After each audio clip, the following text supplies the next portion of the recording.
I was actually in the process of moving houses. Me and my wife had sold our house, and we're just been moving all day. That's all we've been doing. And sometime in the afternoon that day, I get a phone call, and they're like, "Do you know what happened?"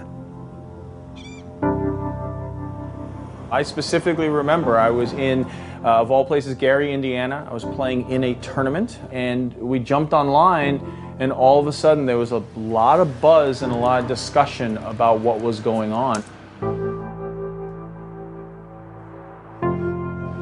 I was on my way traveling to Florida. I was in my car driving, going to the cinema. Well, I was on a USO tour. We went to Kuwait.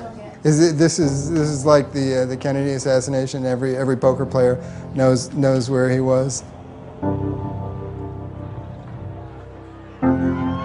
The first reaction I had to this was one of panic. In Europe, maybe it took a day or two to sink in. I was in bed, and it was early, and I got a call on my home line, and I knew that had to mean something. It was my agent, Brian, who called, and I got a couple texts from Tom Dwan and stuff, so I knew something was up. It was like 10:30, 11 o'clock, and everyone knows not to call before noon. There's no question that what happened resulted in a tectonic shift in the poker landscape. And unfortunately, that has had pretty severe economic consequences for a lot of the industry and a lot of the community. You know, these guys making $300,000–400,000 a month and more, it's a lot of money, you know. You kind of like lose respect for money, I guess, when you make that much money that easy every month. And you know what? You think it's not going to end, but guess what? It did end. It did. It's over. And I think everybody kind of went like, why are you cracking down on poker? I mean, this is like, you might as well crack down on baseball. The founders of the 3 largest online poker sites were indicted by the FBI on Friday in what could serve as a death blow to the thriving industry.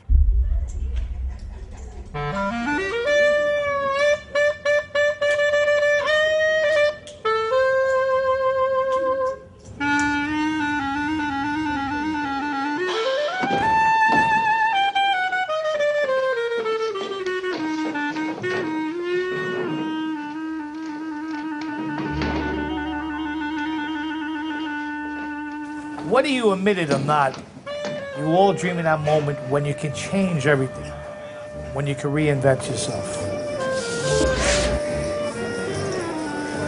But rarely does that opportunity ever present itself.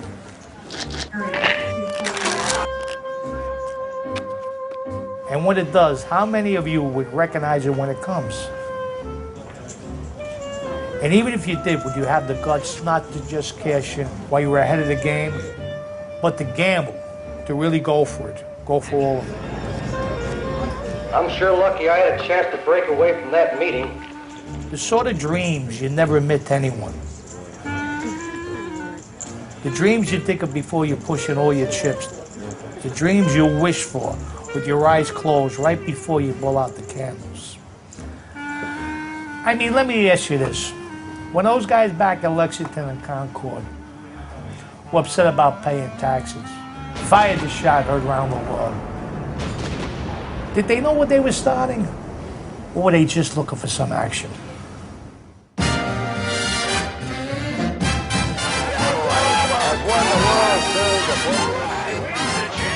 Poker is a way to understand what makes America tick.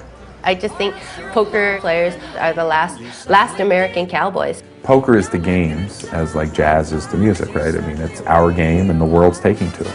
This could be the start of something big. Look, there is something cool about being good at poker. I wish I were really great at poker. There's something that is absolutely linked to the American psyche. In our DNA from the start is this adventurous group of people who are willing to take a chance.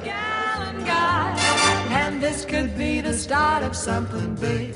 Poker is the epitome of capitalism. Anyone can play. All you have to do is have the money to buy in.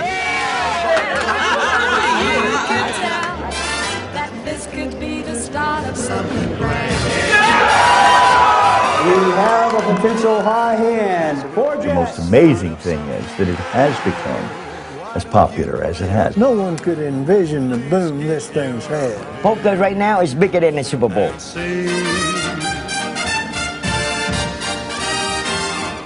definitely part of our national story, that each one of us is out to like make his destiny. It's a game of bluffing. Like the entire American character at the heart of it is all built around, I'm going to bluff that this is who I am, and then that's who I'm going to be. What's amazing to me is there's people that want to shut down poker inside the United States, whether it's in casinos, whether it's online, and that's crazy. It's love, life, religion, politics, all wrapped up into one game. Could be the start of something big.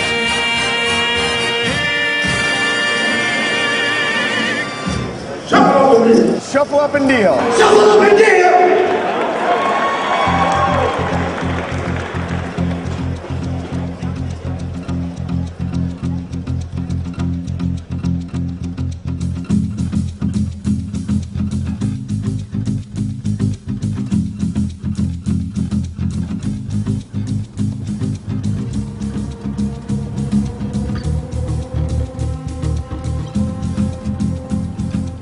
No one really knows when and where this game was created. I think that's a fascinating thing about how is a game developed. I mean, who thought of this game? Who thought of it? Who explained it the first time to say to his 8 or 10 or 12, 15 buddies and said, here's what we're going to play and here's how you play the game. It's almost like Genesis in a sense. I mean, about when it all began. America's a country where people like to take risks, like to live life on the edge. That is what poker is about. I mean, poker's always been a part of American culture, you know. You got to keep in mind, there was so little gambling that was legal in this country when so many of us were growing up. And cards was one thing that you could do that involved gambling. I had been playing poker for 2.5 years. My whole family are games players. My parents had a card night every Friday night. I would say maybe every second or third Sunday, the men would be in the basement playing poker.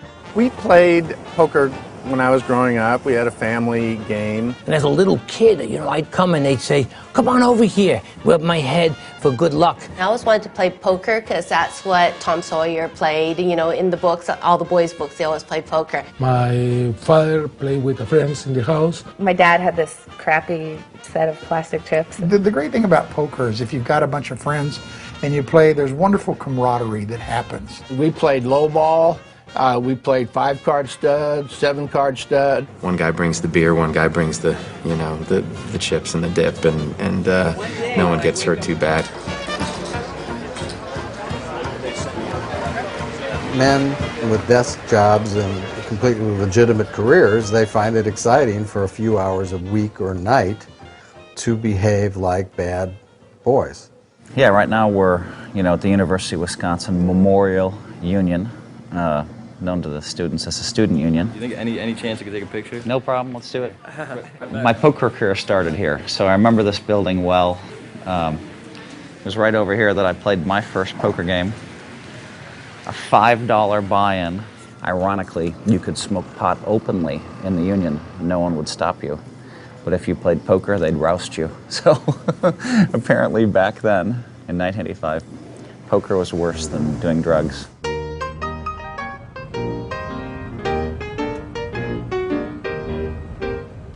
You're in Lakeland, Tennessee, which is just outside of Memphis. We're about 30 minutes outside of Memphis to the east side. Pretty small town. Don't even know if we have a town square or anything, or downtown. Looks like everybody's ready to play. What's up, guys? The story of Chris Moneymaker is pretty interesting. He's an accountant, or at least he was an accountant, and he was viewed as sort of everyman. Everyday guy, accountant, who looks just like you and me. Grew up in Knoxville, Tennessee, and growing up I would hustle all the neighborhood kids with pool, and then we started throwing dice as kids, and so basically my whole life I was gambling in some shape, form, or fashion. Finally, when I turned 18, I was able to go into cruise ship casinos and play blackjack, and started doing that, and was addicted to that. I taught him blackjack. We were on cruise ships and I taught him blackjack. I had the coolest dad in the world. I mean, he actually took me when I was 17 and showed me his box that he had $50,000 in, which at the time was more money than God. And took me out and showed me that, and I was in awe. And that was his gambling box. Got to college, sophomore year, and figured out you could bet on sports. Worst thing in the world that ever happened to me. So we started gambling throughout the rest of the year, and we ended up making $60,000 between me and my dad. And I bet these 4 games were going to win. I ended up getting $15,000 on all 4 games and lost every which way and fashion you could. So I ended up losing all the money. My dad had no idea that I lost it. Called him up, hung over Sunday and told him that our account was zero, and he thought I was joking, of course. He was beside himself and didn't know what even to say. Very miserable life. I remember at one point I had $50 to my name, and me and my buddy were deep into it together. We got $50, we can go get something to eat, or we can get on the Jets today. We got on the Jets and they lost. Damn it.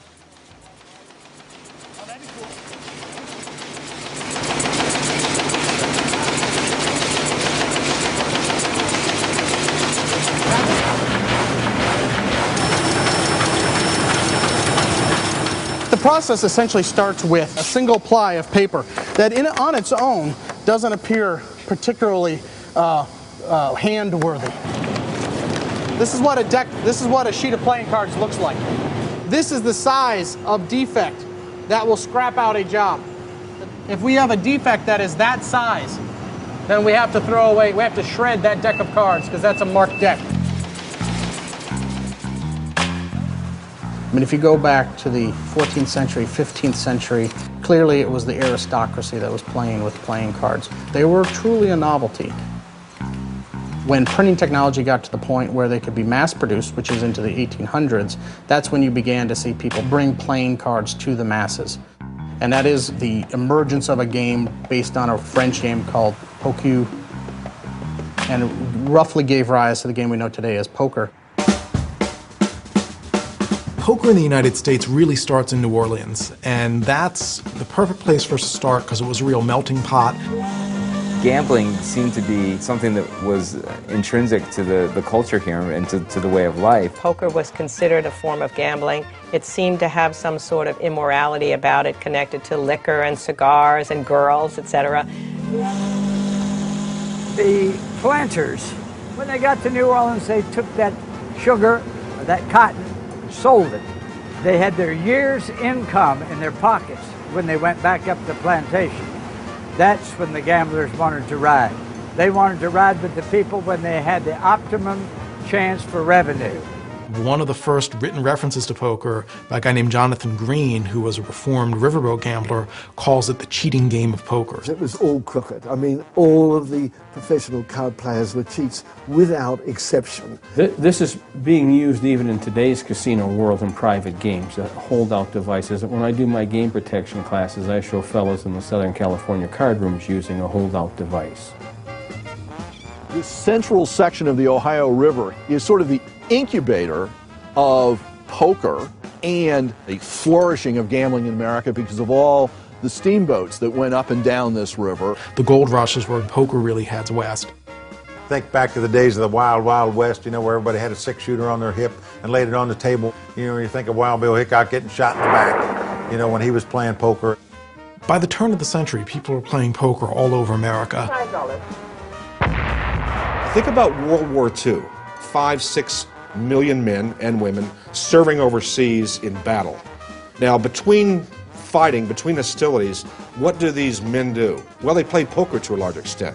Playing cards were distributed to the troops by the millions. These decks of cards were sent out all over the world throughout the war.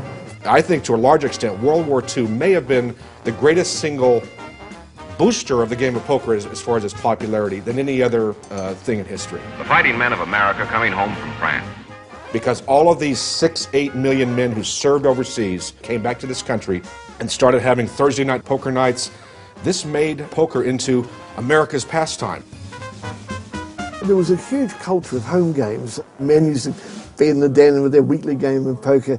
Anyone who saw The Odd Couple will remember the lads' Friday night game of poker. What do you say? One quick hand, And it's not really exciting poker, it's people playing for a couple of dollars, but it's still really the backbone of the game for several years until you have the emergence of the Texas road gamblers in the 1940s, 1950s.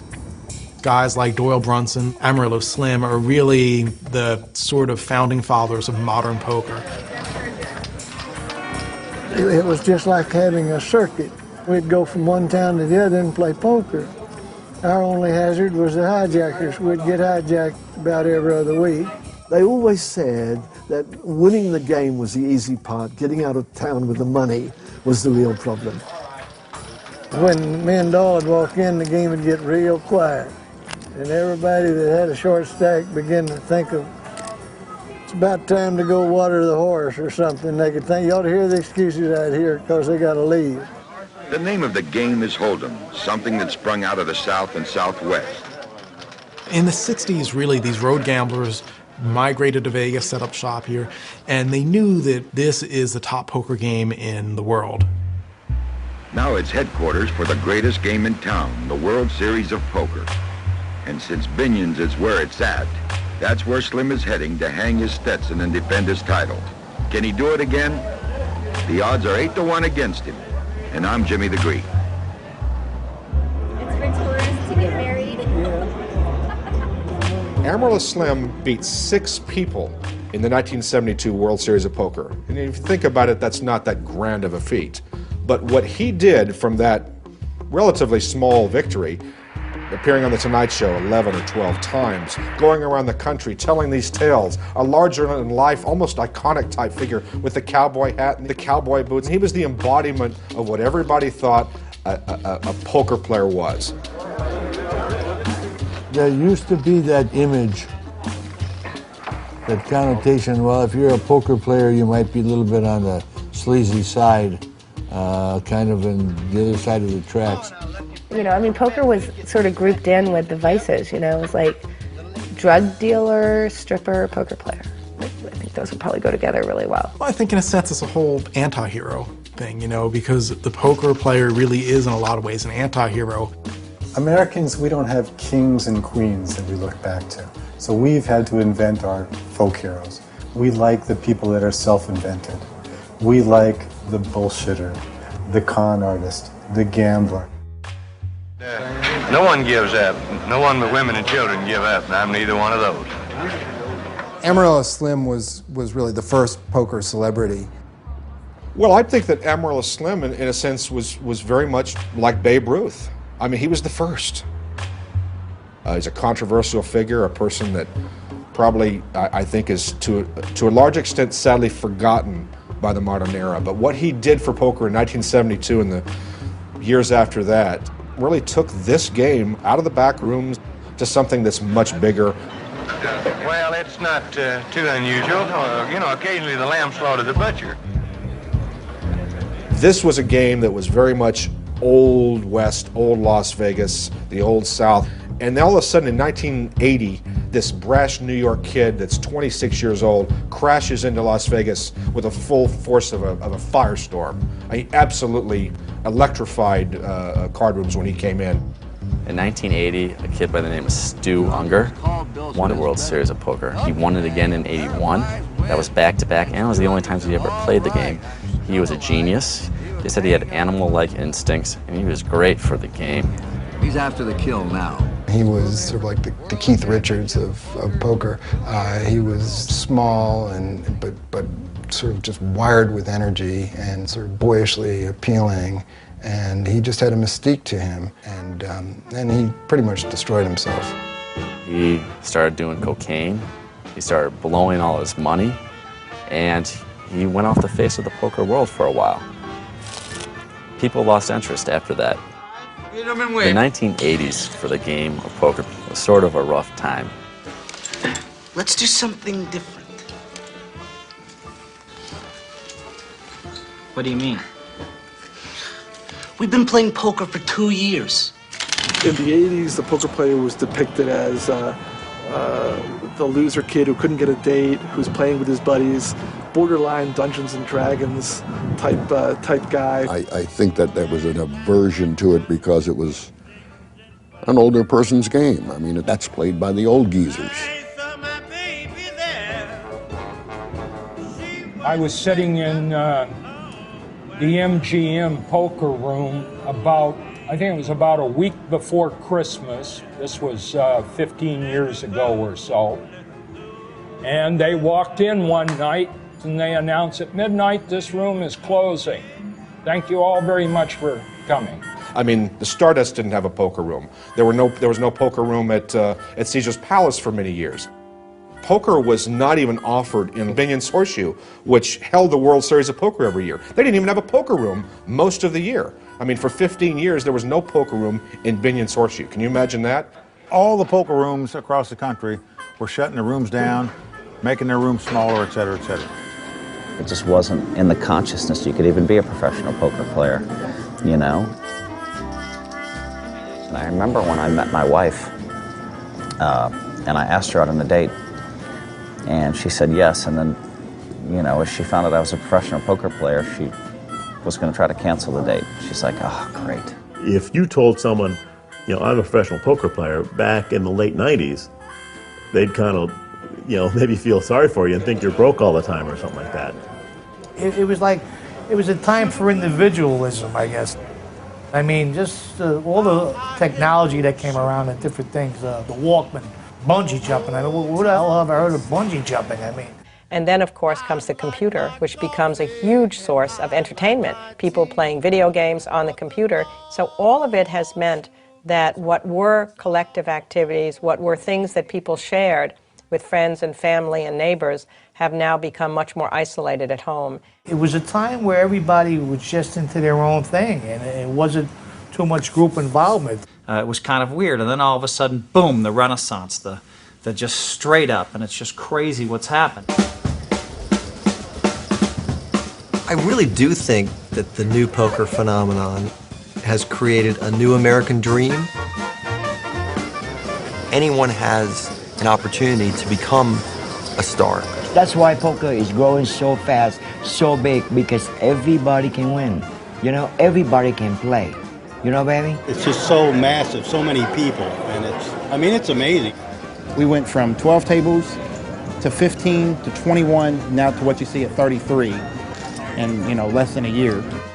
There's more action and more poker played behind me on a daily basis than anywhere in the world. This is the Augusta, this is the Yankee Stadium, of all places to play poker. And everybody wanted to say those famous words, I'm all in. And suddenly people were playing at home and reading books about it. This is the Gambler's Bookshop. We have published 134 books, and we sell more than 3,000 different titles. I got here in 1979. There were perhaps 30 poker books. Well, since poker's exploded, you know, we have several hundred gaming titles and gambling titles, and maybe over 50 of them are poker, and we're coming out with new poker titles all the time. This particular pair of poker-playing dogs by the artist Cassius Marcellus Coolidge, we knew they had immense appeal, but we did not expect them to sell as well as they did, which was for close to $600,000 for the pair.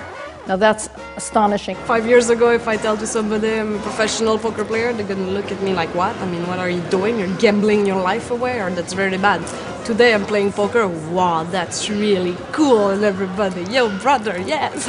It's amazing to me how many A-listers and big-time athletes. Michael Jordan plays a lot of poker. You know, Jay-Z plays in a game with LeBron James. Where else can Jay-Z and LeBron compete together? They want to compete against each other. They want to have fun together, but they want to compete. I think it'd be a shitload of fun to be a pro. I think it'd be pretty cool just to write down that I'm a professional gambler on the IRS form. They're like going to audit me, obviously, but I think it'd be worth it. I've never had the feeling I'm playing too much. No, if anything, I've had the feeling I'm playing too little. What is the attraction to poker, you know, that's created such a poker boom? It's independence, it's courage. A certain magic that great gamblers have. How do you hold your face, your poker, your hand, not letting the guy know that you got a good hand? I like people. I like trying to figure out where they're coming from and what's going on in their head and what they're thinking. So you try to outsmart the other guy, because if you ain't got cards, you can't lick anybody. It's like if I don't have a good fighter on the stool, I can't beat nobody. It's not always the best hand wins. I think it's whoever plays the hand the best wins. Poker is mental warfare. When you win a tournament, it's a fantastic feeling. Although I haven't experienced that feeling in quite some time. It's a good feeling, I remember. Watch a person's movements, watch the different things they do at the table. I mean, I can't tell you all my secrets, but Go on, tell me a couple. I don't know why it's so big right now. Why has poker gotten so big? Why did poker boom? Why did poker become such a huge property as it is? It grew because things don't grow that don't have growability-ness to them. Why has poker had an increase in popularity? It's all me, baby.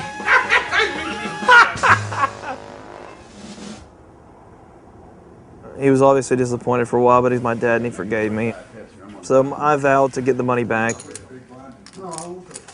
Started betting with bookies when I didn't have enough money online to bet. When I lost all my money online, basically I would find local bookies and lose to them and stiff them. I ended up stiffing like 4 bookies in my life, I believe. I spent the rest of my natural life in college waking up at 10 o'clock when I had 8 o'clock classes to check the lines to see what the spreads were for that night and to do research for the rest of the day until 3 or 4 o'clock rolled around so I could bet on the games for that night. And then I would spend the whole night watching the games and rinse and repeat for the next day. It's terrible when on Tuesday morning you wake up and there's a phone ring and you have to take it out of the wall because it won't stop ringing because the bookie's looking for his money.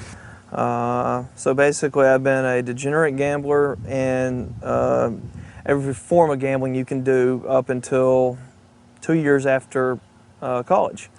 Listen, here's the thing.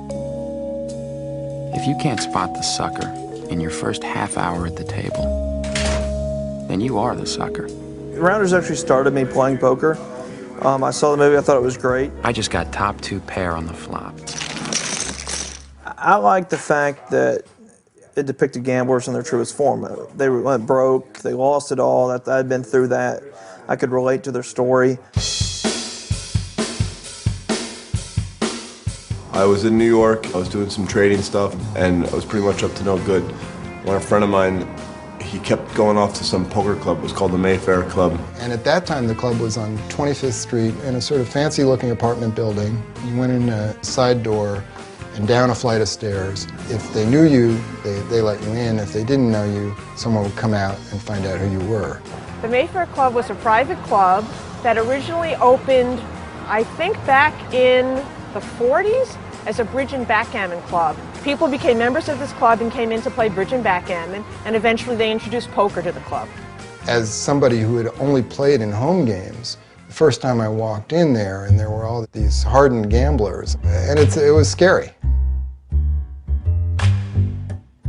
The Mayfair Club was populated by lifelong, dedicated games players. So, I mean, I had never been exposed to that kind of brilliance and genius before. I would say on any given night, there was probably more action in that club than existed in the country. In the 90s, it was the heyday of underground card clubs in New York. And we played with people like Howard Lederer. Yeah, there's this game at the Mayfair. You should check it out. I hear a lot of, sucker stockbrokers there, which was kind of true. People like Phil Locke, when he was a backgammon player primarily, and he was the fish in our game in the beginning. What a learning experience. The guys that were in this world, half of them went to poker and half went to Wall Street. The Mayfair Club attracted a lot of Wall Street players. It brought people like Eric Seidel, Howard Lederer, Jay Heimowitz, Dan Harrington, a little bit of Stu Unger. The Mayfair is pretty well known now in poker circles because so many good players came from there. And we started to be known as, sort of the New Yorkers, the New York school. Round is a nice word for a hustler. You make the rounds. You go from place to place. You're making the rounds, okay? You're going to see, you get up late in the morning and you go to games with people playing all night, and you're coming to the game nice and fresh, and you're there just, picking off ducks. When we were playing in the city, my partner and myself, Mike Selzer, and we became friends with Brian Koppelman and David Levine. Brian used to play in a club, and he one night stayed there all night and played. And they had this great idea to come up with a movie. I remember the date. It was December 15th. And I walked into the Mayfair, and from the second I walked in, felt the way like a religious person would feel walking into St. Patrick's for the first time or something. That first night, I walked in at a great night. I walked in and I decided to play Hold'em, even though I wasn't really a Hold'em player. And I thought it'd be I'm ready to try this. And I sat down and I lost $750. I left the poker club that night and immediately called Levine, my writing partner, and said, I know the movie we're gonna write, because it was that apparent right then. Every night that I'd go, Dave would start to come with me to the clubs. Every night we'd go. Someone would turn to someone else and say, in the poker game of life, women are the rake. In the poker game of life, women are the rake. We really wanted to tell the story. These people were fascinating. We wrote the first draft that's very close to the final movie in about 4 months. And all of a sudden, we hadn't seen Brian for a while, and then I don't know how the Rounder script sort of ended up on my desk. The rejections were real. Obviously, rejection is, supremely unpleasant. And yeah, you go through moments where you're going, fuck, maybe this isn't any good, maybe nobody cares. I got beaten by a better man today, Matty made a tough call there. But Ted Demme, who's since died, Ted called Harvey Weinstein at Miramax. Harvey read it over the weekend, and that Monday morning called and offered us a deal for it. And I read the script, I thought it was great. And I thought, this would be a really, interesting film. December 15th, we started shooting that same year, which was 2 years to the day from when I first walked into the Mayfair Club. I just really liked the script, and it was exploring, a lot of the scripts that we get are exploring one subculture or another, and as an actor you kind of are drawn to those things. When you're drawn to the specificity of some of those things. So in this case it was a subculture that was incredibly specific and that these guys seemed to know a lot about. I basically knew nothing about poker. Poker to me was sitting around with my brother and a couple of friends drinking beer and smoking cigars and, probably spending more on the food and the alcohol than we spent gambling. No Limit Texas Hold'em is the Cadillac of poker. This is why the World Series of Poker is decided over a No Limit Hold'em table. I thought it was a great movie. I feel it's like the Bible for poker, Rounders. The movie Rounders came out. The movie Rounders. Love the movie Rounders. Rounders is a great movie. There hasn't been a better poker movie since.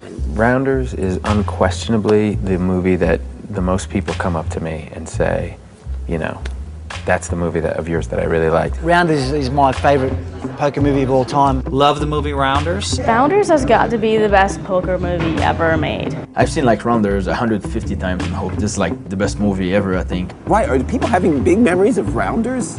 Oh my God, you are talking to some nerds. You were looking for that third three, but you forgot the Professor Green. That's a great movie. That movie got me into thinking about poker. All these kids seen this and they said, wow, this is a good thing, maybe I can do this. Every professional poker player thanked us for bringing millions of suckers into the game and making millions of dollars for them. For poker players to have Matt Damon, represent us, in some way, and to have Hollywood make a film about it was a pretty exciting deal. This movie, to some degree, is about me. It's about my life. It's about my environment. Yeah, I guess so. They stole all my lines in it. You scout them out. I said I mop them up. If you ask the writers of Rounders, like Koppelman, he took some of my story for sure. My brother is very much like Matt Damon in that movie, playing in illegal card rooms in New York with everybody around him disapproving of what he did. Just felt like I was looking at my life. I was playing in private clubs. I had a girlfriend that really wanted me to go to school. There was a moment there. The first year, I'm 19, dead broke. He kind of lost his way and actually completely lost communication with the family, to the point where my father actually filed a missing persons report on him. But during that same year, I found the Mayfair clubs. I'll check. A lot of the storyline there, except for the cheating part, was a story that mirrored my life. I didn't like the idea that they showed the seamy side of poker again. They painted gambling in a more negative light in some of the instances where there was cheating and scamming and stuff going on. And I really don't think there's that much of it in poker. The thing that saddens me is once again, the hero of the story was also cheating. And that's just not, the heroes of poker don't cheat. Welcome back to the World Series of Poker, where celebrities keep showing up. This year, it was Matt Damon and Edward Norton. I'm standing here with Matt and Ed, who play professional card players in this film called Rounders. We were a little out in front of the poker craze, but when the movie came out, it was a bomb. It didn't open well. They didn't leave it in the theaters very long. It maybe didn't gross as much as they had initially hoped it would, but it was a small, dark movie about cards. It was only in theaters like 3 weeks. And Miramax pulled it, I think, to protect Matt. Well, when Rounders first came out, not too many people really watched it. I think because poker wasn't really, first of all, it wasn't accepted socially. I mean, it really wasn't. I mean, I guess it's a timepiece that really wasn't, people weren't ready for it.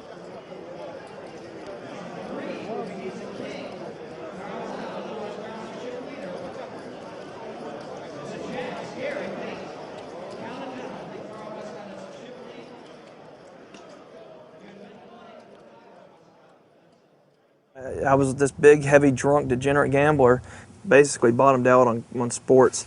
Started playing poker and played online, and I didn't let anybody know at my job what I did because they would have frowned upon it. That's not something that you tell people as you're a gambler. That's very outside the box for an accountant. I was a traveling accountant for Deloitte & Touche, making $45,000 a year. It's doing all right. And 9/11 hit, and lost my job, and was out of work for 4 or 5 months, and it was a very, very bad time. That's when I started playing poker more and more on the internet. We were in deep debt, $8,000 in credit card debt, had a house note we couldn't afford to pay, 2 car notes we couldn't afford to pay. It was a dire situation. We had a baby on the way, so that's when it gets scary, and that's when it gets tough. The renaissance in poker, no doubt, took place because of TV. 2 words, TV. That's the biggest engine driving the boom. 75 players started this tournament. Here as the dealer scrambles, getting ready to shuffle. We're down to the final table. I think a lot of people grew up watching the World Series of Poker, the old horrible ESPN version of it. Stakes are getting higher and the competition more exciting. He had a pair of 5s. Quite literally watching one of the old poker shows, if you were put in front of a television and had the paint drying on the wall next to it, you would be drawn inextricably to the paint. Dave needs a queen to win this pot. In the old days, they didn't do it right. They showed this kind of tournament where you don't know what's happening, you don't see anybody's cards. He seems to really be on the borderline. Go back to the 70s and the early 80s when Stewie Unger won 2 World Series of Poker in a row, 80 and 81, I think it was. He's thinking to himself, maybe he might wait. But you never knew why Stu folded. You wanted to know. Stu was an animal. He played very aggressively. He was raising and re-raising and raising, and you want to know what the hell, when Stewie folded, you want to know why did he fold? 9, 10, 6, 2. And the queen does it. We always knew someday that poker was going to be a spectator sport. We knew we needed to see the whole cards. We knew it was going to happen, just who was going to do it first. I, like many people, learned the great American card game by sitting with family members, literally playing for peanuts. I came out of law school, walked into law firms, and thought, I just don't want to do this for a living. So I jumped in and learned all that I could about this world of poker and found it to be fascinating, right? So I went out and made just a 1-hour documentary thinking that's all that I was doing. And then the show hit and it had fantastic ratings. So I thought, I am the genius who will deliver to the broadcaster and the programmer the next great thing that they will find, which is going to be poker. When Hitler invaded Poland in 1939, I was just short of 16. We had still a little packet of money left, and we had watches. That's all we had left. So we quickly took off our watches and the money, and we pushed the money into the hand. The 2 Gestapo were walking in the front, so we pushed the money and the watches into his hands as he was holding the rifle, and we started running. Then we wound up on October 2nd of 1947. We departed for New York. In 1972, I went into the business inventing, and I invented many toys. I have now close to 100 patents. Henry Ornstein, to me, is the toy man. He invented Transformers. Transformers, more than meets the eye. The concept wasn't, let's go make television. It was, let's create a sports league. So I pitched it everywhere. right? I had just gone with Norman Lear, the icon who created All in the Family, and met everybody in the world of television. So I went back out to all of those people and said, I got it. It's here. It's going to be poker, all right? We're going to make it into something that'll really be followable. It'll be like a sport. And literally nobody wanted to hear it. I was actually a chess player. I started getting headaches after I played for 2 or 3 hours. And my wife Susie said, you know, why don't you try poker? I was watching an ESPN program that was showing a poker tournament. I watched 5 hands in a row, I remember. And nothing happened. You didn't know what happened. And looks like he's ready for action. So a thought struck me, the thought of boring. It was very lucky for me and for the game of poker. Henry was tired of watching poker on television the way it was. And he asked me if people would show their hole cards. And the minute I thought about it, I knew right away that this could be done. And I said, emphatically, no chance. What did you get? Dole Bronson was one of them that was against it. Dole didn't want people to see his cards, and I'm sure most of them didn't. They didn't want people to know how they played the hand. You're asking us to divulge our secrets. We can't do that. Henry said they would do anything to get on television. So I became kind of a consultant to what he was doing. And we actually put together a pilot. Poker. Until now, it's always been an exciting game to play, but unexciting to watch. By using the patented Total Poker system, viewers can watch high-stakes poker games. Describe for everyone how you came up with the concept of Total Poker, what it's all about. Well, the concept of Total Poker is something that I invented. We have a very strong patent on it, so no one else can use it. So anybody that owns this will have a tremendous property with millions of viewers locked in. We tried and we couldn't get on television. We couldn't get on these stations.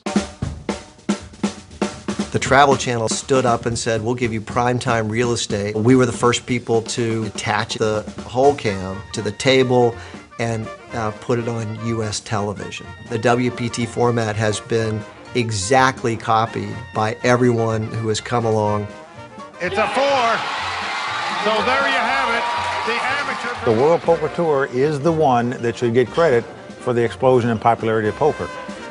Without the WPT cam, as we call it, there would be no show. I mean, there's nothing that has changed a game more in the last 25 years than the camera under the table. There's something extremely attractive about the nerves of somebody to bluff. They show you the hole cards, so you know what these guys have when they're bluffing, when they're not bluffing. People at home, they can play the armchair quarterback. You're like, call him, call him, call him, call him, call him. And he starts to study and hem and haw, call him, call him. They see one guy all in and the other one has the best hand. And he folds, you're like, ah, you dummy. I remember seeing my first hole card camera show, and it was the greatest, to me, it was the greatest thrill I'd ever had in my life. Watching this live poker event gave me goosebumps watching it. There were a few skeptics when we were first coming out with the World Poker Tour, the first season, players saying, wait, we don't want people seeing the cards, maybe that's going to give something away. But as soon as the first show aired and all of a sudden there was a buzz, which went through the roof, all of a sudden the players didn't care. They saw that they were becoming stars, and they said, you know, I can live with that. I look at every 2-hour World Poker Tour show as a 5-act Shakespearean play that has plots, subplots, villains, and everything that you would find in a great story. When a game is shared on television, especially something like poker, then people feel when they're playing themselves in their own communities that they're part of some larger network that's also magically playing all across the country, and they're part of some national phenomenon instead of just themselves. I think that one of the great injustices is that Henry Ornstein doesn't get the credit he rightfully deserves for the poker craze. Here's a man who survived 5 concentration camps, who was one of Himmler's Jews. He came up with the idea of the whole card camera. Poker is not on television. Poker's not the huge business it is online, in casinos, every place, without what Henry Ornstein did. There's no question in my mind. And he's the reason for the poker boom. I would say Henry had the right vision, and Steve Lipscomb was able to sell it to stations. And after that, history was made. Steve is incidentally paying me a royalty for using my idea. Those are the best knees in poker. I think that poker players can't really believe what's happening to them right now. To make it on TV and become like a sports star, it's just amazing. Look, we have 960,000 people have the Philhelmuth cell phone game in the U.S. My book, Play Poker Like the Pros, hit the bestseller list for 4 weeks. My DVDs are going crazy.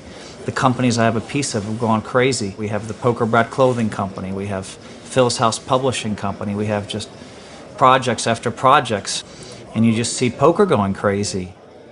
Right now is a dangerous time for me. I'm surrounded by so many people that think I'm great, that are idolizing me, that it's easy to get sucked up.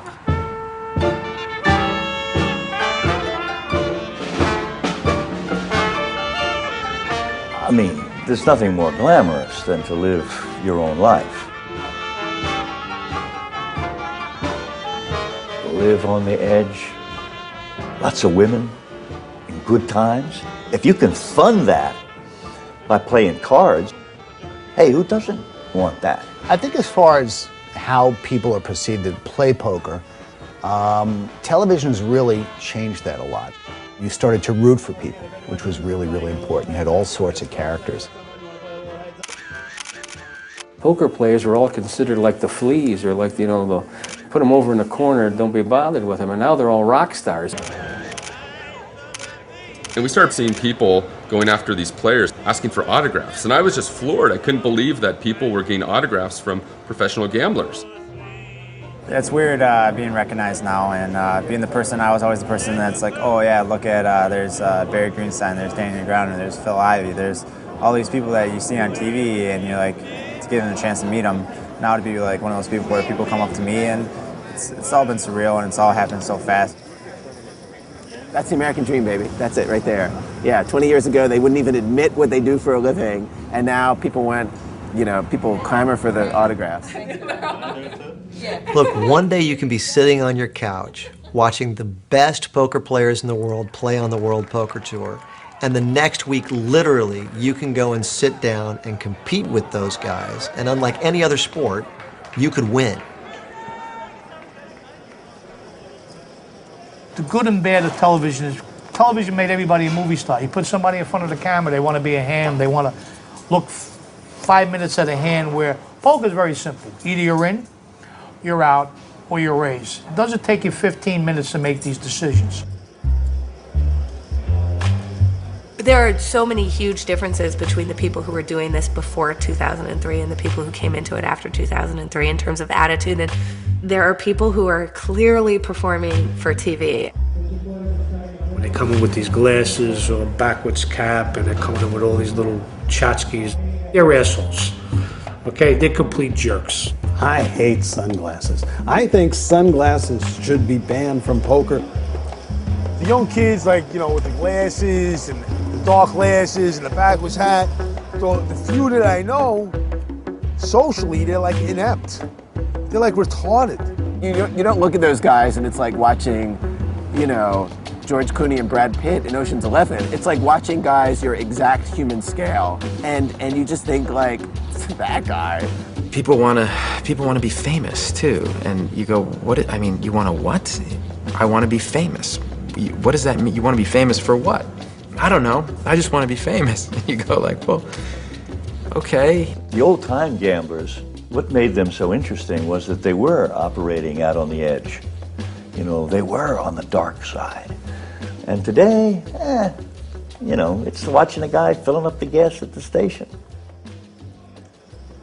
I don't understand it. In the old days, what is now Texas Hold'em was a game that was developed by the riverboat gamblers to skin the unsuspecting guy. Now, television is using it to skin us. At the end of the day, I would bet anything that this is simply a fad.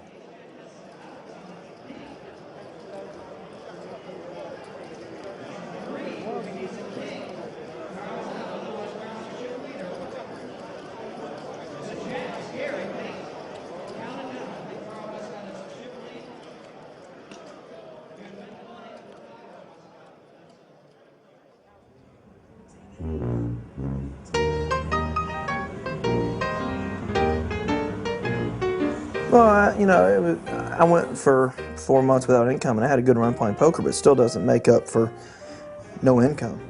Money was a hoot. I mean, he's just a great guy, and we hired him to do our accounting.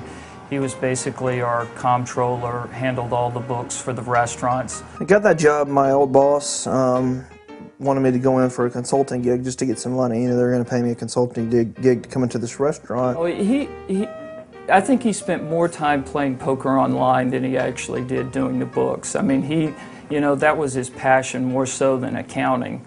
I can guarantee you that. I had $60 in my account. I played a $39 tournament in PokerStars. And when I signed up, I thought it was a cash tournament. And found out that you have to win the whole thing to get a seat to the next week, which got you a seat into the World Series. I was trying to get $8,000, because $8,000 paid off my credit card. When you get down the final table, I was the chip leader, and when you play these things, you talk deals at the end. They're giving away 3 seats to the main event of the World Series, and the 4th place is $8,000 in cash. The seat was $10,000, but if you win a seat, you can't sell the seat. You have to take the seat, and you have to play. So I get no cash for that. So what I try to do is talk deal with people when we get down to 6 hands, say, I just want the $8,000 and I'll go away. So I started to give my chips away slowly, trying to make sure I lasted long enough to get down to 4 people, but at the same time not have a whole lot of chips. My buddy saw that I was trying to make the deal. He's watching on his computer at another place, so he called me and said, I'll give you $5,000. I'll take half your action in the tournament. Plus, they give you $1,000 for traveling expenses, so I'd have $6,000. And so he's like, man, you got to go do this. You got to get in the World Series. You're right there. This is your chance. So I ended up winning the seat. Was ecstatic about winning the seat. I get to go play in the World Series of Poker. Buddy calls me up a week later, says that $5,000 that I have for you, I don't have it. I had a bad run. I don't have it. Obviously now I'm furious. I have a seat with no cash. Hi, I'm Daniel Negreanu, and welcome to PokerStars, the world's largest online poker site. The internet absolutely changed everything. I call what happened to poker in the post-internet age a sonic boom. I mean, literally, it was like, boom. My sense is Rounders gave people the vocabulary, the vernacular, and then the whole cam let people inside of the thought process and let people think, oh, I get it. I love watching these people. I want to be a part of it. And then they were able to go to their computers and they didn't have to take the risk in public. Switch on, log on, money in. Boom, I'm playing poker. I mean, that is just genius. And you don't have to get on a plane. You don't have to drive to the airport, pay for the hotel, tip the dealers. It's stunningly convenient. In the mid-90s, the internet poker world started up. There was one site that started up, was a little tiny site, and people started hearing about it. It was word of mouth in the poker rooms. Then they started taking a couple advertisements in magazines. And even I thought that was kind of, how can you trust the internet, the cyberspace back then? I wasn't quite sure what to make of it, or if it would catch on. I thought it was a joke, people playing online. Who's going to play online when you can't see the person? I mean, isn't it the biggest part of poker, looking somebody in the eyes? All of a sudden, one day you're looking, there's 1,000 people online.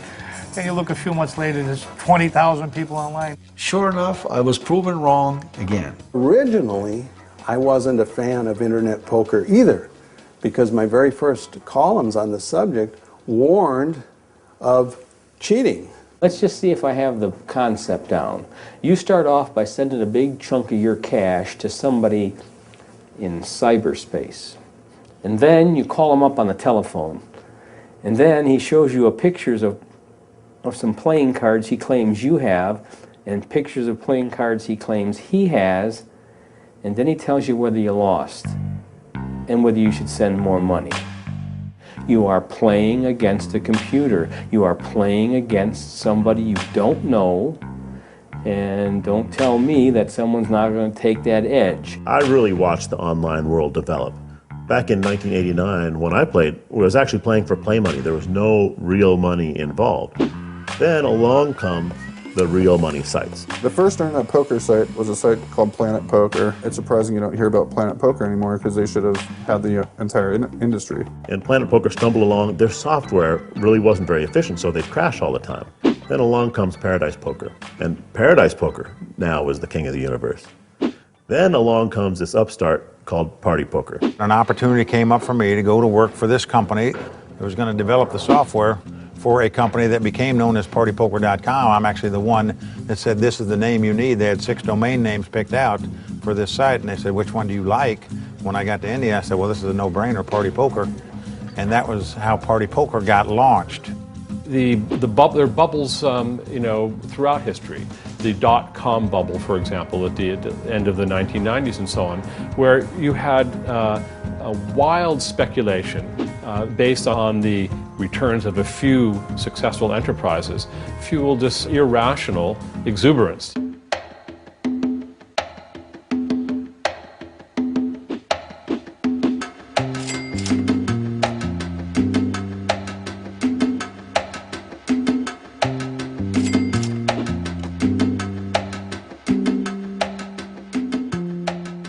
In the year 2000, maybe 2001, an Indian guy named Anurag Dixit wrote the Party Poker platform, which became the largest site in the world by far. It grew faster than Microsoft or any other company in that world. And the lady that hired me, her name was Ruth Parasol, who started the company, became the most successful businesswoman in the history of the earth with no outside investors, and in less than 4 years went public for $9 billion with a B.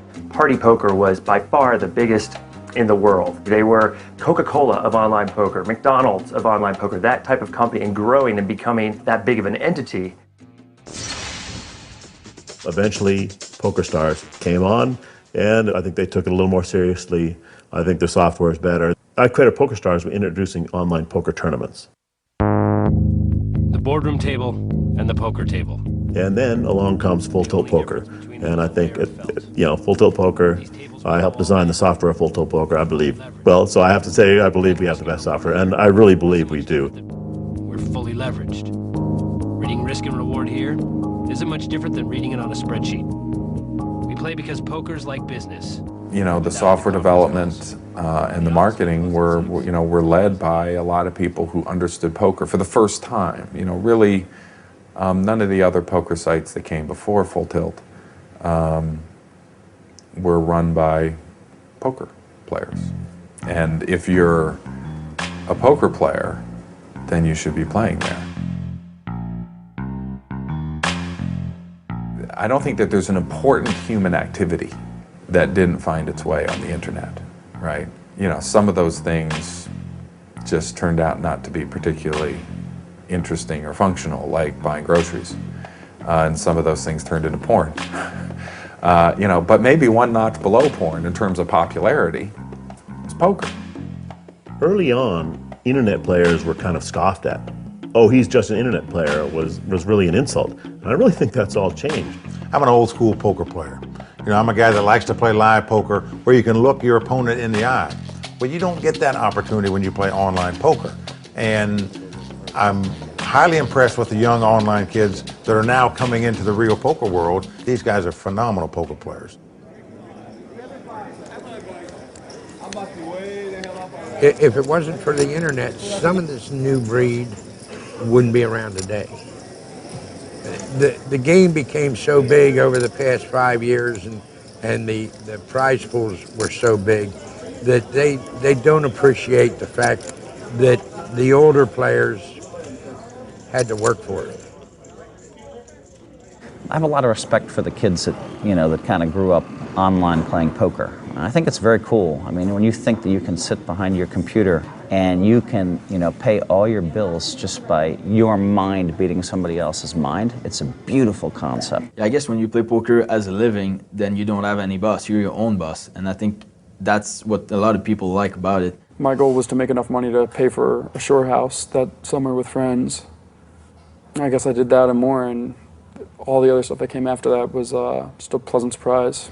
I'm 22 and poker's allowed me to play in Vegas, in London, in Barcelona, Aruba, Costa Rica. And now I play 8 high-stakes cash games at once online, and I've vlogged like way over 1 million hands. Online poker is the great equalizer, so that you can really crush the learning curve. This is why you can have young kids who just played online actually have more experience than some old pros. Let me tell you how the internet screwed up poker, okay? When a guy sucks out on the river, on the internet, you cannot take the guy out in the parking lot and you cannot break his fucking knees. My generation kind of gets a bad rap in the poker industry, like, you know, oh, those young internet kids who had all that success, they can sometimes be cocky, they can sometimes be a little arrogant, they can sometimes be a little more blasé about the game, maybe have a lot less respect for the money and how it was earned because it wasn't really earned. We kind of got it quickly, right? It's a great way to do life, right? I mean, you can have success at the young age and you can have the energy and the youth and the exuberance to be able to enjoy it. For once, my generation has it right. The people, especially the young guys, who are coming along thinking, I'm a good poker player, I'm going to win a big tournament, and then I'm going to be a poker celebrity, and then I'm going to get paid to make appearances, and, you know, PokerStars or one of the other big sites is going to pay me big bucks to represent them. You know, that era is gone already. I guarantee you 50% of the players here in this room think they're eventually going to hit their American dream through poker. And it's not going to happen.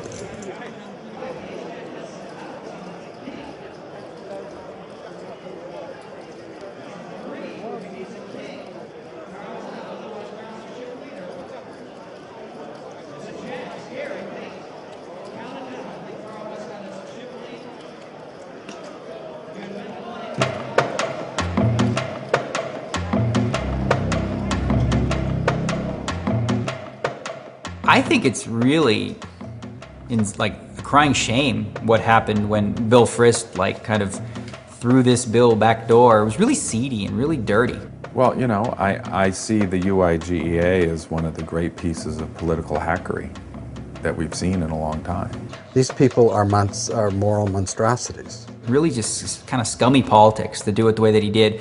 He basically essentially, it's called the Unlawful Internet Gaming Enforcement Act, which he tacked on to a port security bill, which has nothing to do with like guys playing poker on the internet in their underwear. But he was able to do it at like the 11th hour. I call it the Midnight Express that was snuck through in midnight and attached to the port security bill. Why, it specifically said you cannot use the internet for playing poker. I mean, basically the UIGEA, no one saw this coming. After the UIGEA got passed, the executives for Party Poker decided to pull out of the United States, saying goodbye to 85% of their customer base. Their lawyers advised them that, you know, what you're doing may be a gray area, may be deemed illegal sometime where shareholders could sue you and you'll lose back all your money. So in truth, all the publicly traded companies that were associated with online gaming sites pulled out of the United States back when they passed that law in October 2006, and all the privately held companies did not.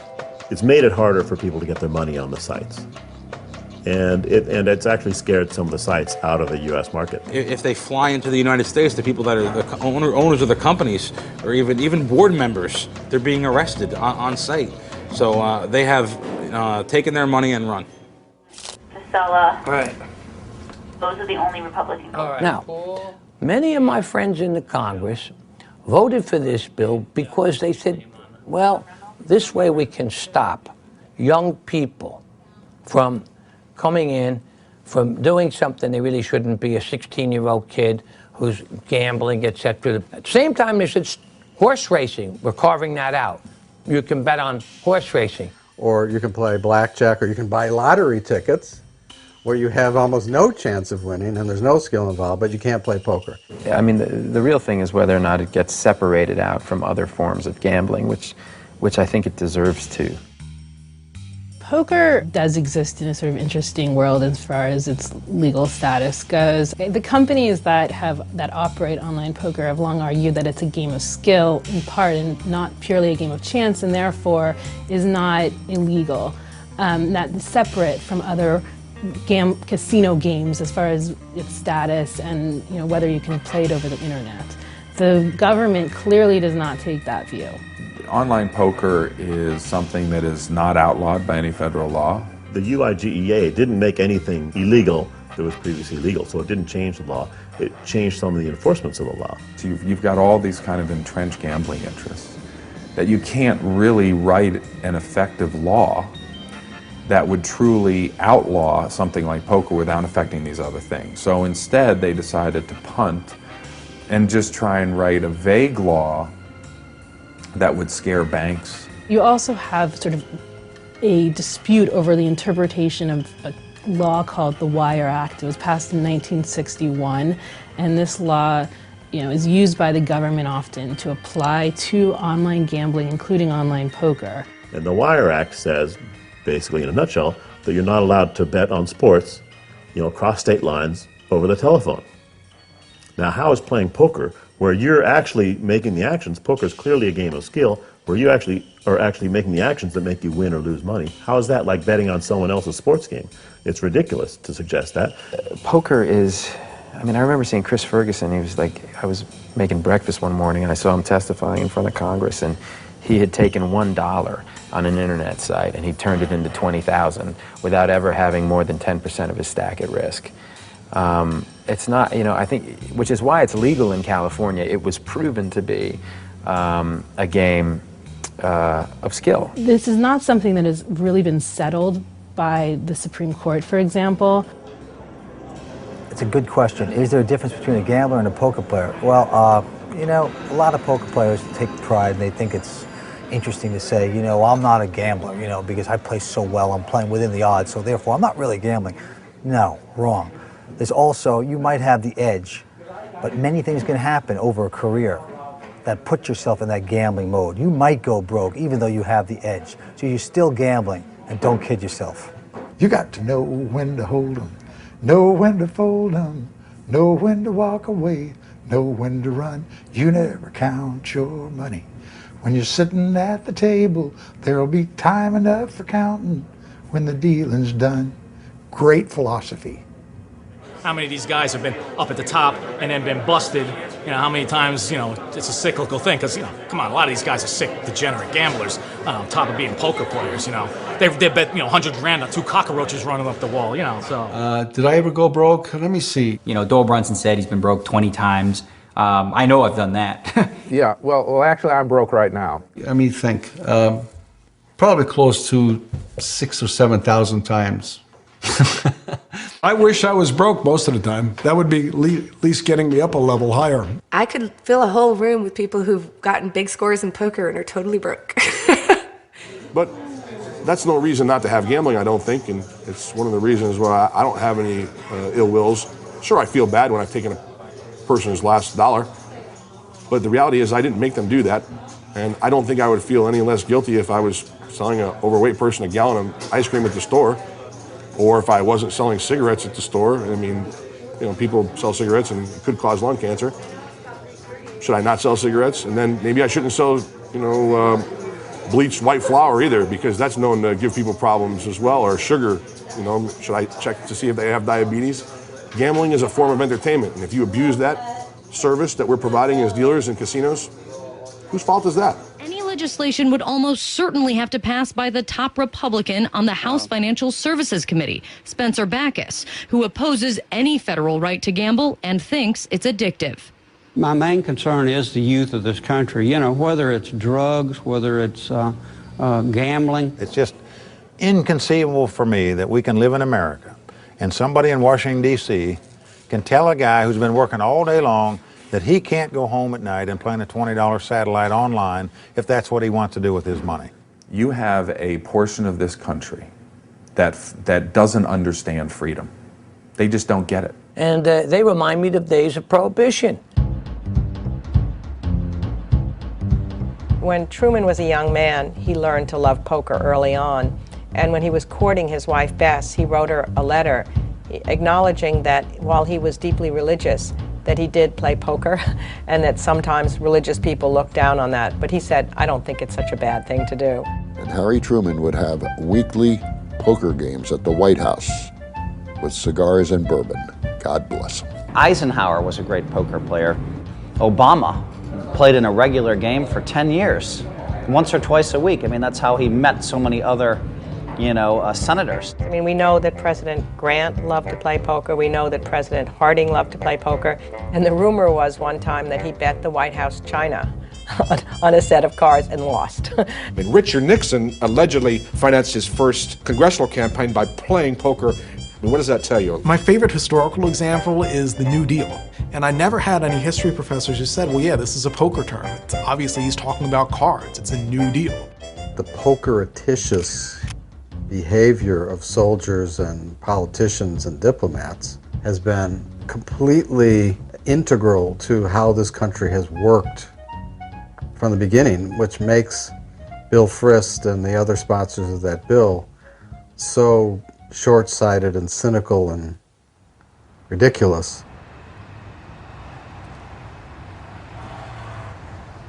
They're leaving billions of dollars on the floor. Because if they tax it and regulate it, which is what everybody wants to give the U.S. government money. It's like, here, let's take this money, take it. What a lot of people don't understand is the law didn't get passed for reasons of morality.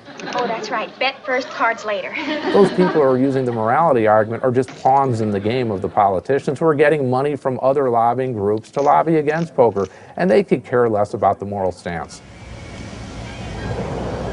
My fear is that the online action will be controlled by casinos, such as Harrah's, which are notorious for squeezing every last dime and nickel out of every situation. It's a big, big money opportunity that was missed by them, and obviously they're trying to get in on the bandwagon now, and you don't blame them for it.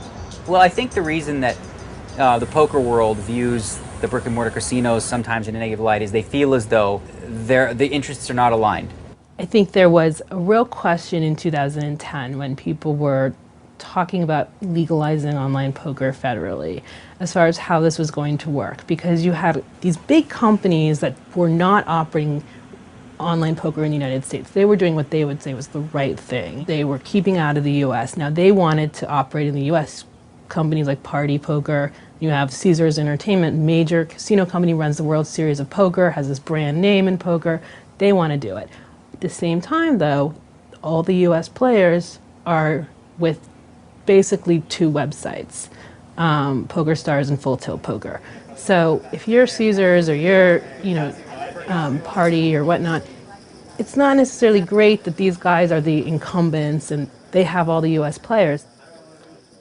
In January of 2010, people were betting that there was a 70 or 80% chance of poker being legalized. And I just could tell from my reporting there that there were things that were changing.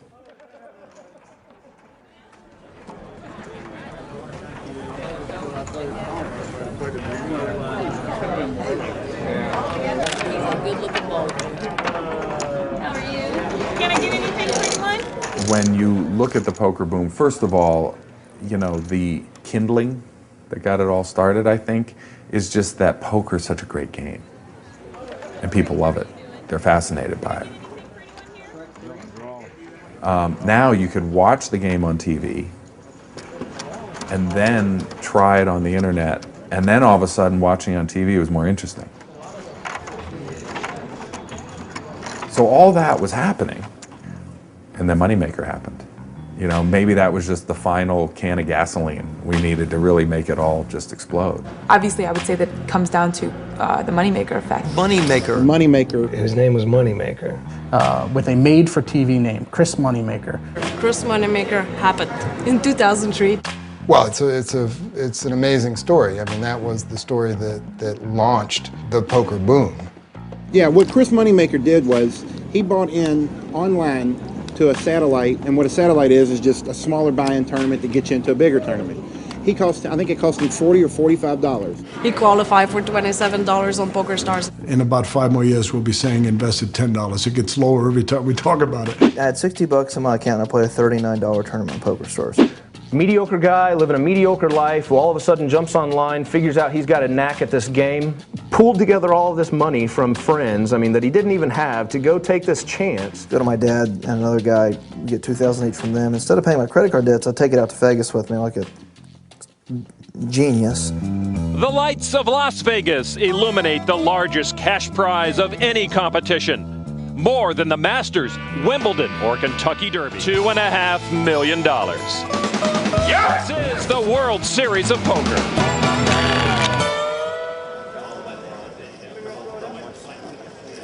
You know, I went out to Vegas a week early, and the reason I did that is most of my experience was online.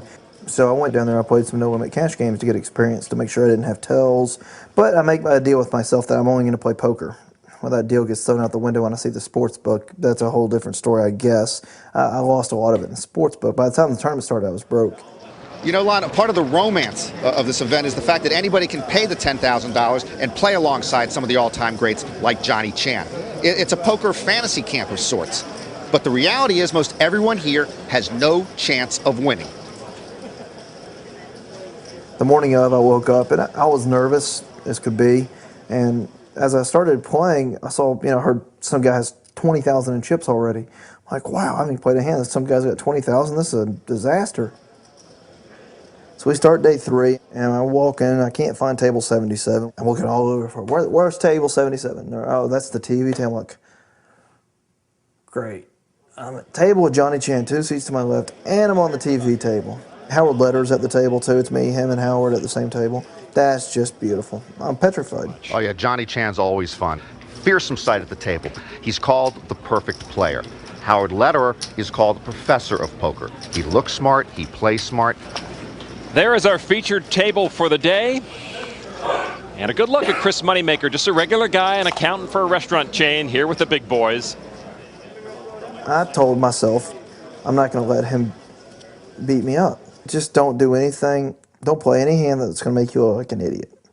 And don't do anything stupid. Now looking at the hole cards of Johnny Chan with a King Jack. Next in line, Chris Moneymaker. Chris Moneymaker, interestingly, had never played in a live. I'm trying to pick up information on the 2 guys at the table I have no information on, Howard Letterer and Johnny Chan. So I keep staring at both of them, trying to pick up information as my big blind. And I put my card protector on my chips, and I'm sitting in the 1 seat. And here he is in Las Vegas, staring down 2 of the biggest names in the game, Howard Letterer and Johnny Chan. Paying so much attention, Johnny had raised and Howard had re-raised, so it was back on Johnny, I thought. And he's using their techniques on them right now. You know, it's up to you, right? Yeah. Didn't even know I had a hand. I'm sorry. Or is he? I think he just forgot to play, Norm. You're staring at him. I'm thinking, what? Are you looking into his soul or what? Sorry, I thought y'all were in the hand. I didn't even look down. He just flat out forgot, Norm. I don't even think I ever looked at my cards. I could have pocket aces right there. I don't know. And I go, God, that's kind of, I didn't want to look like an idiot on TV. I can't believe I just did that. And Johnny just looks at me and goes, don't worry, kid, that won't make it on TV. It loosened me up from there. I was just like, you know what? I've done that. Might as well just play from here on out. This is a great spot for Chris Moneymaker. I'm all in. And he goes all in.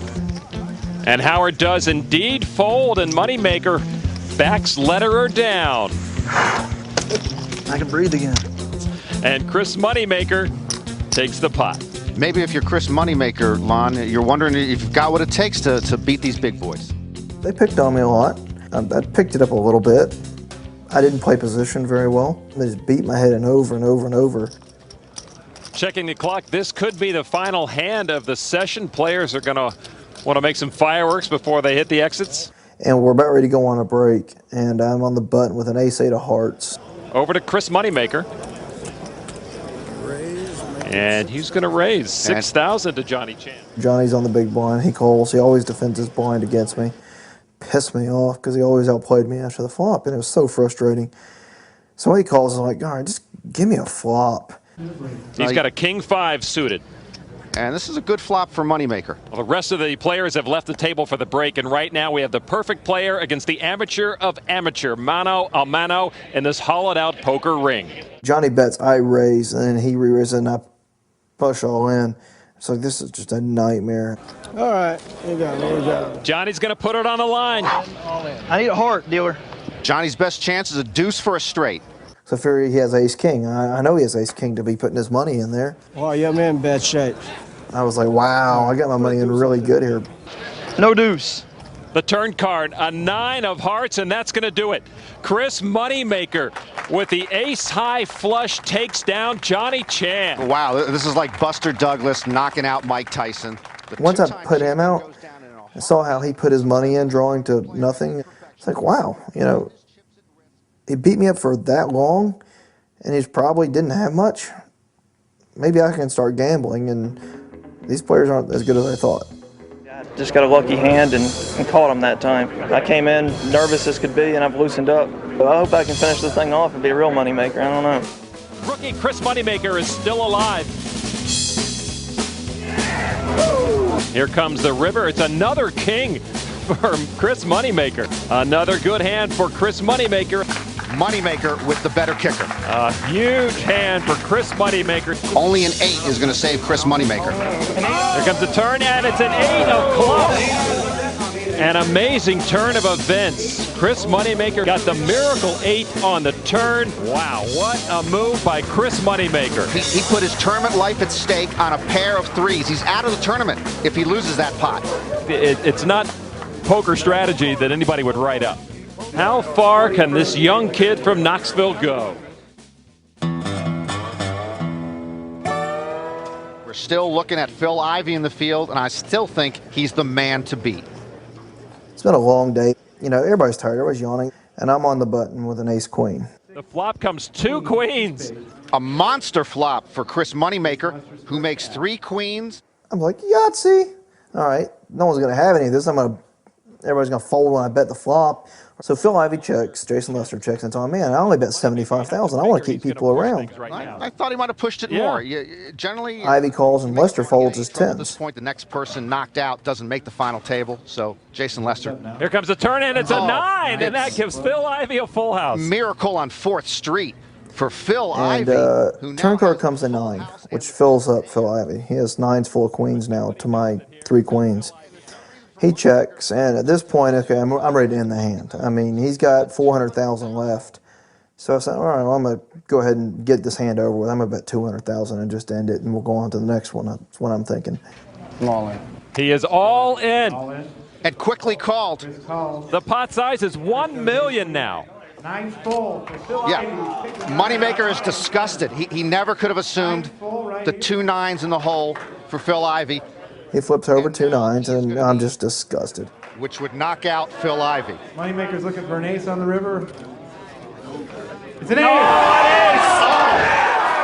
An ace! An incredible knockout blow for probably the best player left in the tournament, who has gone down. Oh, amazing. Phil Ivey loses with a full house to a better full house of I'm so excited I can't even see straight. 1, I get to go home and go to bed. And 2, I've got a huge chip lead. I'm up to 2.1 million in chips. I'm by far the biggest chip leader. I can just sit there and coast on the final table and probably get 3rd place. So I'm on cloud 9. Welcome back to the 2003 World Series of Poker. Just 3 players remaining in the tournament.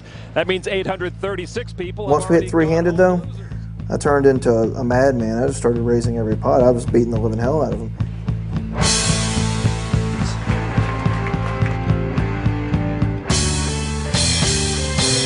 Moneymaker remains a one-man posse. He's a bounty hunter who keeps just piling up skins.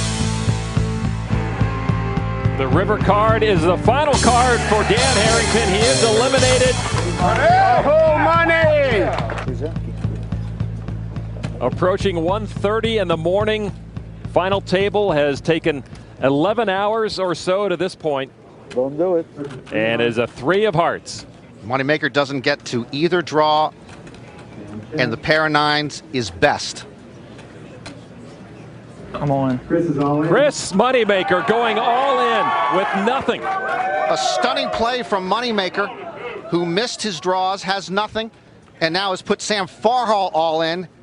He would have to put all his chips in. If he lost this pot, he would be out of the tournament. Is Chris bluffing this time? No. There was a game that he used to play as a kid. And Mom would say, okay, quiet. And so the first one that said something or moved lost. And the other one got a prize. I've seen him sit in one spot and just be quiet, you know. And you're talking, you know, a 12-year-old kid being quiet for 6 hours? They did it. Sam Farhall trying to draw something out of Chris Moneymaker, but he's like a statue, afraid to make any sort of move. He is not going to do it. Chris Moneymaker bluffs Sam Farha out of a big stack of money. And considering this situation, I know we're early in the century, but that's the bluff of the century. What a play from Chris Moneymaker.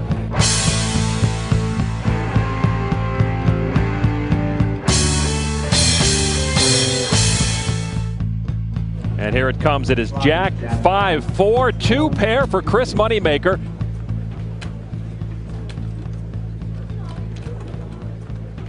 That day, that time, I was the best player on that table, and I knew it. Okay, I'll go all in. Let's go. I'll call. Sam Farha goes all in, and Chris Moneymaker's going to call it. It's surreal, you know. I get him in. I have 2 pair, and he flop top pair, and we get all the money. I know I'm by far the best hand. Flip our cards over. I do have the best hand. I'm just like, please hold on. And with 2 pair, Chris Moneymaker, a statistical... In the final night, we were all there in the office at 4 o'clock in the morning. Everybody just kind of waiting, you know, thinking, you know, this could end soon. To win this title at the outset is now closing in on making it an incredible reality. I think Chris Moneymaker is probably one of the most important figures in poker today just because of what he symbolizes. Turn card is an 8 of diamonds. No help yet, and Farha to stay alive. Chris Moneymaker is probably why I have a job today. It definitely starts the boom of online poker because people realize with like a small investment, you could become a millionaire. Hollywood can't write a script like that. If Moneymaker can do it, I can do it. This could be the last card of the 2003 World Series of Poker.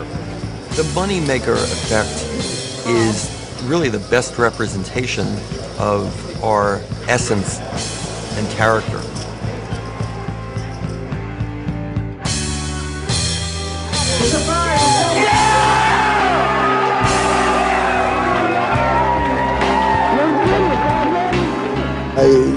I can't sit here and describe how it feels. It's a phenomenal feeling that words cannot describe. I can't even begin to describe it. What was going through my mind. Stepped out of the virtual poker room and in a very swift and unlikely manner is atop the poker world. This is beyond fairy tale. It's inconceivable. I mean, Chris Moneymaker changed this game when he won it all. I got to tell you, the professional poker players should be, you know, kissing the Tennessee tuchus of that kid. It's a great sports-like story. It's a great David versus Goliath story. And so Moneymaker's 2003 championship was just great for our game because everybody said, if Moneymaker can do it, why can't I do it?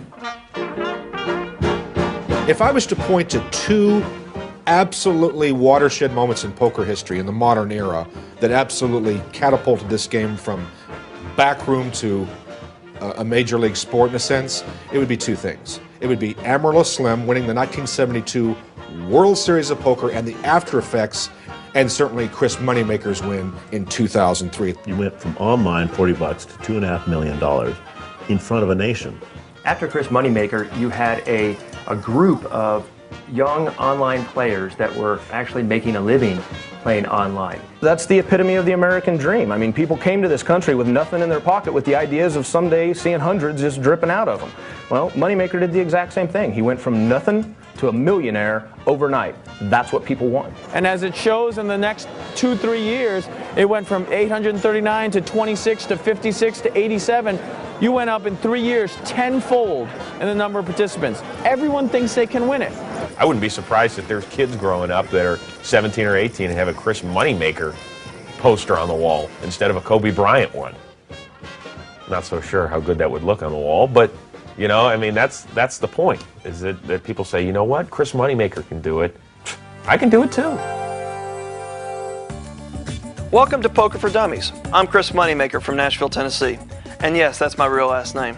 The best part about the Chris Moneymaker story is I heard that one of his partners was a guy named David Gamble, and I was like, yeah, come on, right, okay, I believe the Moneymaker thing, but now that's just like urban myth. And then one day, I'm in the elevator at the downtown Binion's Horseshoe, and I'm like, hey, Chris, whatever, I'm meeting him for the second or third time, you know, And he goes, this is my buddy David. And I'm like, oh yeah, David Gamble? Joking around like, I heard about the David Gamble story. And he goes, yeah, that's my name, David Gamble. I'm like, and then I'm freaking out. I'm like, are you really David? And he got to the point where he realized I was in such consternation and disbelief. He actually pulled out his ID, and there I looked at it. It said David Gamble. And I was like, that's the epilogue to that story that people don't even know. His buddy's name was David Gamble. Let's get more money. Maybe there is a God. And he looked down and he's like, well, look at this guy. And his partner's name is Gamble. Okay, these guys are going to win. She's got money. Money. Is it a lot of money? Money.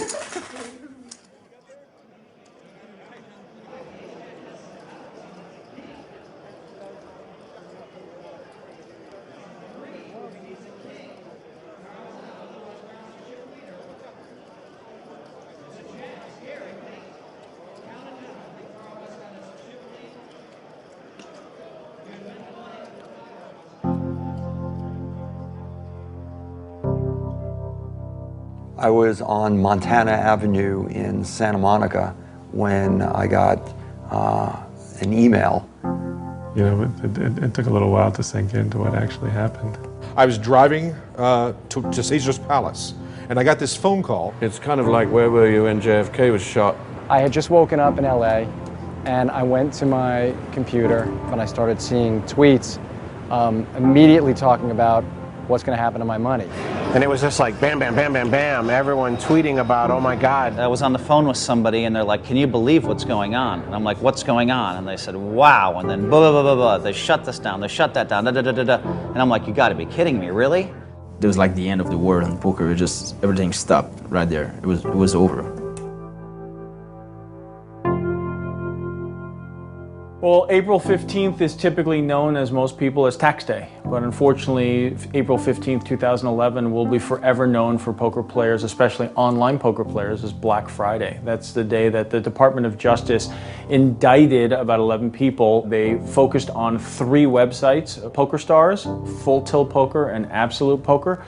And what they were charging was illegal online gambling, but also importantly, bank fraud, money laundering. There was no more questionable intent from the government. They made it very clear that they had every intent to shut down online poker completely. The Department of Justice indicted the founders of the world's 3 largest internet poker companies for bank fraud, money laundering, and circumventing U.S. gambling laws. It blocked the websites from U.S. users. The first thing I did was log on to the 2 accounts that I have, and to my surprise, I saw something that was very frightening. I saw a big giant seal, Department of Justice logo, a very ominous type thing. This was clearly not good.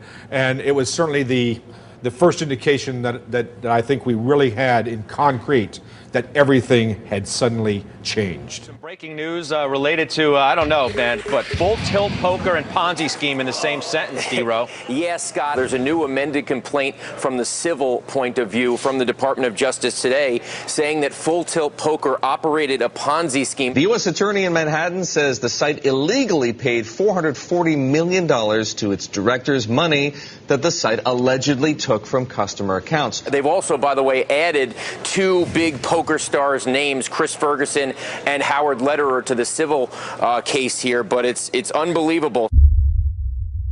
I think that the lead of our story was like not about cheating, but about bluffing, where you're going to continue to make it seem like this company, you know, is doing okay and has money to pay everybody and there's no problems here, and you're using that to then take money out of the company, and then it turns out that really you were bluffing. There is no money. Money's gone. Oh, hi, John. Richard Anthony. How are you? I was at work here in New York trading options, and I saw on the Bloomberg a news flash, and I looked at my account at Full Tilt Poker, and I saw that there was no availability to the funds.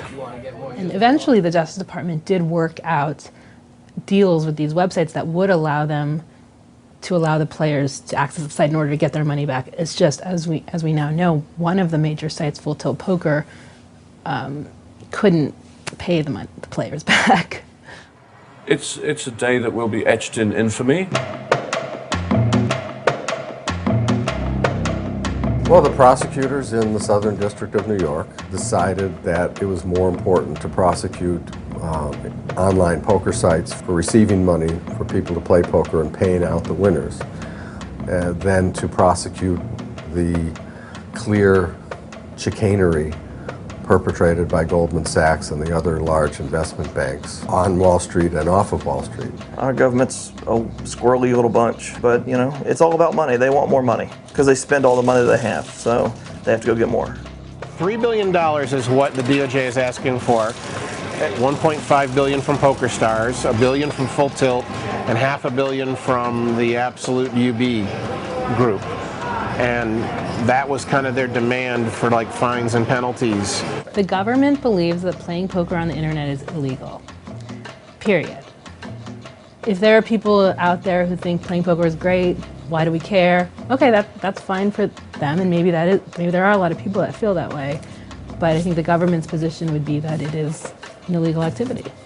So as to why it happened then, I mean, there's a whole bunch of conspiracy theories out there. There's no question that some people feel that there's an underlying reason that this Black Friday happened, and obviously that's that certain states or certain people might be able to regulate online poker and take over that business, and as we know, that business was huge. Well, if you follow the rule of follow the money, the casinos have a vested interest in being able to control not only the brick and mortar action, but the online action. I think it's because a lot of the big casino entities want an easier entry into the United States market. And without PokerStars and Full Tilt, you know, it's a lot easier. The casino companies are ready to go for the most part. Caesars is already operating online poker outside of the United States. They are, you know, they've been preparing for this for years. And that's one of the reasons, you know, why it really helps to not have PokerStars and Full Tilt Poker in the market.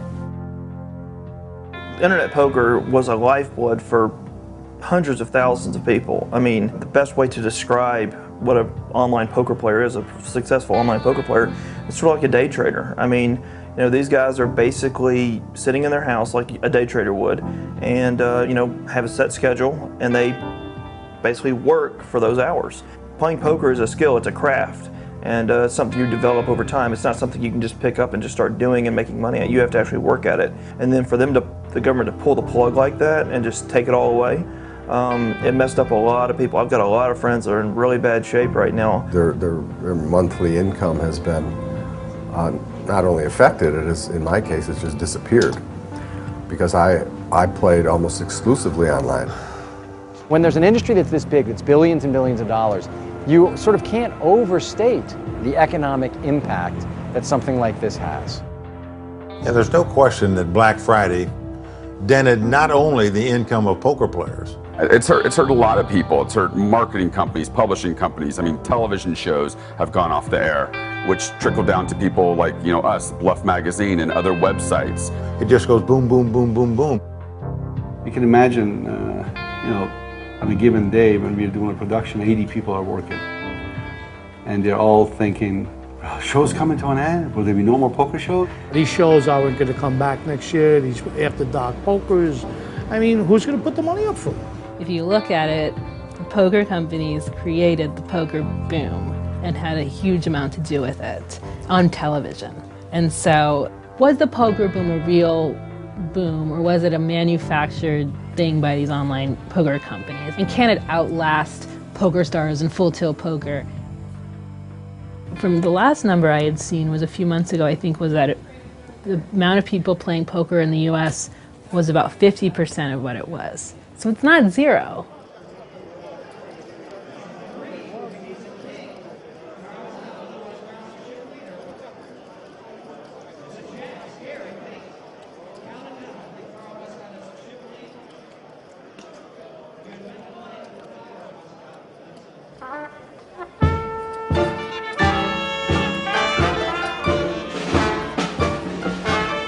If you don't care about poker at all, you should still be on our side. You love to bowl, great. Who could imagine any moral objection to a game like bowling? But you know what? Games like golf and bowling have been banned way back in history. The King of Scotland thought too many people were spending too much time on golf because they loved it so much, so he banned it. You know, and it's just like, what? Is it pokered first Is it something else second? Is it going to be something next after that? I don't know. But we got to stop it now.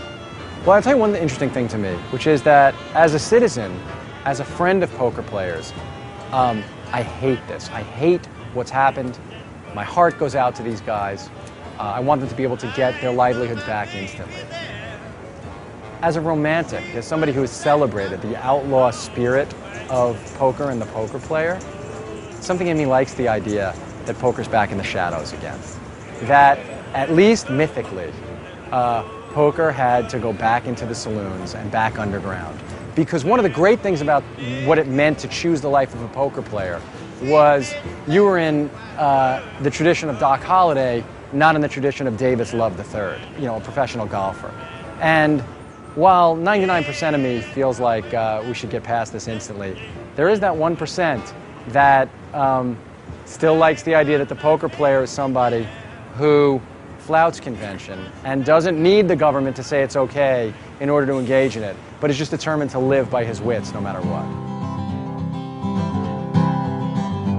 Poker is as much a part of Americana as baseball and apple pie. There's a rich history and tradition to the game, closely associated with the growth of America. We are a nation of immigrants. Immigrants have a different DNA.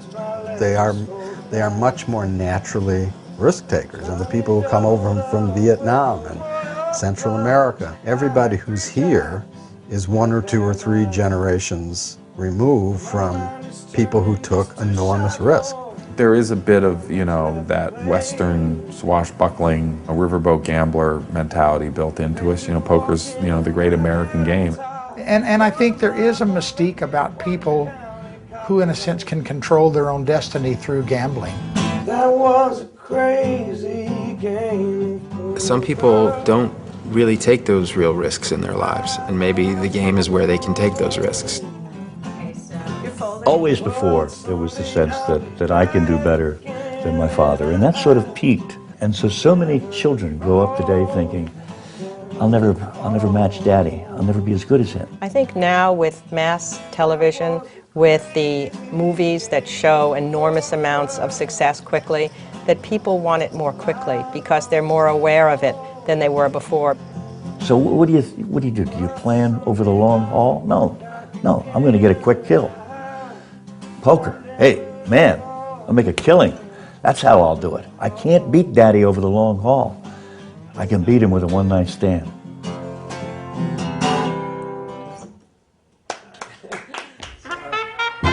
People are always asking, has poker peaked? They say the boom is over. Nowadays, people are even asking if the American dream is gone. Let me tell you, neither are finished. Okay, it's called the Poker Scope, and I invented it. The name of the company is Poker Heads. In 5 years, we've grown to this warehouse. What they're doing is starting a new league. Trying to redefine the idea of a great poker tournament. It's a new thing. I am the living proof. This is American dream. You know, baby? People all over the world are starting to play poker. It's no longer just an American dream. It's a European dream. It's an African dream. It's an Asian dream. It's a Latin dream. And maybe what we're starting to see, this dream, where anything is possible, is probably our greatest gift to the world. We have the Asia Pacific Poker Tour, the Russian Poker Tour, the Latin American Poker Tour, the North American Poker Tour, the Italian Poker Tour, the French Poker Tour, the UK Poker Tour, the Australian Poker Tour. Poker now it's international and everybody plays now. It's one of our biggest exports. Poker is on a worldwide explosion. Spain is booming right now. Brazil is booming right now. I had a letter yesterday from a guy saying he's got 84 million people in China playing Texas Hold'em. They call it a Black Friday, they can call it a Black Year. The game is not going anywhere. I've had a lot of people tell me that the poker boom is over, it's yesterday's news, and I chuckle when I hear that. Poker's been around for hundreds of years. I mean, it didn't just happen in 2001 or 2002 or when the camera was invented or anything like that. Poker is a game that's going to survive long after we're gone. April 15th rolled around, and all the experts said the World Series of Poker is going to get devastated, it's going to cut in half. And I said no. It turned out that I was right, it was bigger. And I'm really not worried about the future of poker. We still find that there are millions of Americans who play in a regularly scheduled game. I don't think that will go away anytime soon. It doesn't really matter what the government does. It's not going anywhere. Poker isn't going anywhere because there's always going to be somebody chasing the action. And once online poker becomes legalized and regulated in the U.S., which is going to happen, you're going to see another poker explosion take off once again. Every sport has been subject to the discussion of whether or not its time has passed. And I think the fact is, if you are the subject of that discussion, that would suggest that you have in fact arrived. Because when you play poker, it doesn't make a difference where you're from, who you are, who your parents are, what you look like, what your religion is. Because when you sit down at the poker table, it's just you versus the other player. And even if the chips are down and you didn't get dealt the cards you wish you had, you can still walk away a winner. Now let me ask you something. Where in life can you get odds like that?